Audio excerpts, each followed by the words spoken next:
Possible causes of being too self-conscious. Why? What do you mean, why? Family.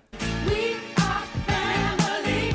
Parents have the best intentions for their children, yet good intentions manifest in negative ways don't bring positive results.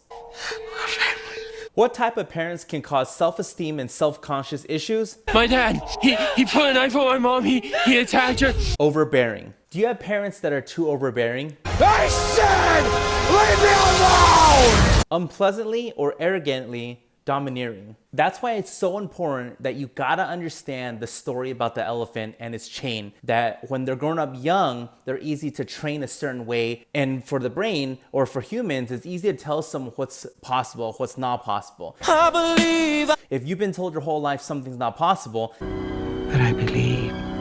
and then all of a sudden someone else that does believe it's possible comes to you with that type of proposal, you're probably not going to believe that because you've been told your whole life something's not true.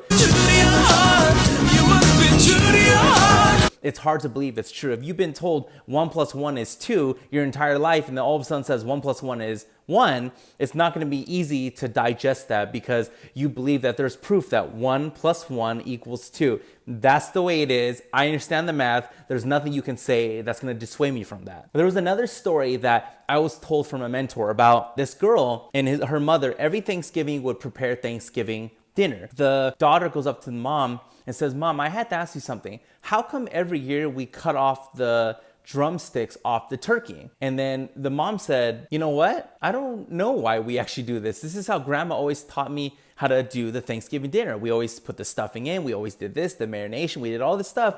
And every year, grandma always had me cut off the turkey legs. And I never asked her why because that's just how she did it. But grandma's coming to dinner tonight, so you might as well just ask her." Granddaughter goes up to grandma and says, "Why do we always cut off the turkey legs before we put into the oven?" Grandma looked at the granddaughter and said, "You cut them off every year?" And she just smiled. The reason why we did that a long time ago is because the oven we had was too small and could never fit the turkey legs unless we cut the turkey legs off. And so they all laughed about it. But the point of the story is because the mom was so used to cooking Thanksgiving turkey that way, she always did it that way. But because that's how her mom had to do it, she took those teachings and instilled those teachings into her daughter. And did you learn anything? And you got to remember that when people are overbearing toward you and when people are a certain way to you, and they're like, "No, it has to be done this way. Just trust me, it has to be done this way." My way. You have to remember,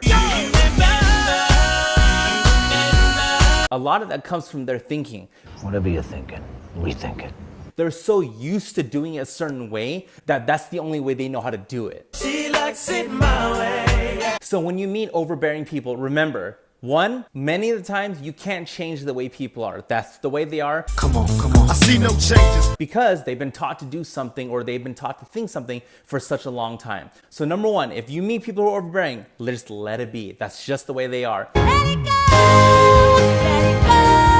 And number two, that doesn't mean you have to listen to that type of thinking. You just never listen. Understand their thinking, see the point of what they're trying to say, and see if that type of thinking is gonna work for you. If you guys like this video, give it a thumbs up, subscribe to my channel, share this video on social media if you liked it, and I'll see everybody tomorrow.